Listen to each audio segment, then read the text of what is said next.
A homeless boy tugged on Keanu Reeves' jacket and whispered, "Can you give me $1?" What Keanu did next left everyone. Keanu looked down, smiled, and said, "I have something better." He took the boy to a diner, ordered him a full meal, but he didn't stop there. Keanu spent hours talking to him, asking about his dreams. Then, out of nowhere, Keanu made a call. Minutes later, a man in a suit showed up. Turns out, it was Keanu's personal friend, a social worker. Keanu arranged a place for the boy to stay and even paid for his education. But here's the crazy part. 10 years later, this boy would change Keanu's life forever. Story continues in Season 2. The Boy Who Came Back Vertical Bar Season 2. 10 years had passed. Keanu Reeves sat quietly at a cozy cafe in downtown LA, hidden under a baseball cap, sipping his usual black coffee. Life hadn't slowed down for him. New movies, endless interviews, but something inside always carried the memory of that boy. The boy with wide, hungry eyes and a dream. Suddenly, the bell above the cafe door jingled. A man stepped in, sharp suit, confident stride, but something about him made Keanu freeze mid-sip. There was an undeniable familiarity in his eyes. The man approached, a nervous smile tugging at his lips. "Mr. Reeves," he said, voice steady but emotional.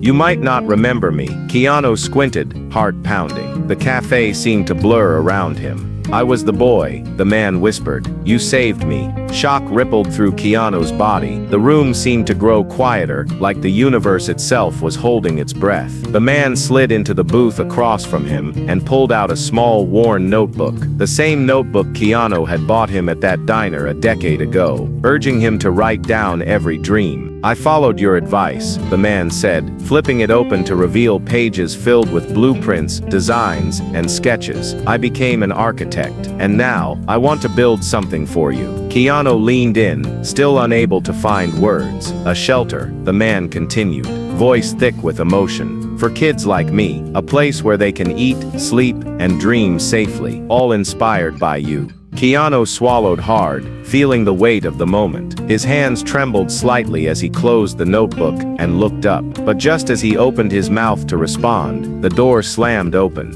Two men in suits rushed in, agents from a major film studio. They were looking for Keanu, desperate to finalize a blockbuster deal, a deal worth millions. Keanu glanced between the agents and the man who had once been a helpless boy. It was a crossroads, fame and fortune, or the chance to change hundreds of lives. Without hesitation, Keanu stood up, walked past the agents, and placed his hand firmly on the young architect's shoulder. "Let's build it," he said, "together." The agents called after him, waving contracts in the air, but Keanu never looked back. Outside, the rain had started to fall, but for the two of them, it felt like sunlight breaking through. Because sometimes, the greatest roles you play aren't in movies, they're in the lives you touch.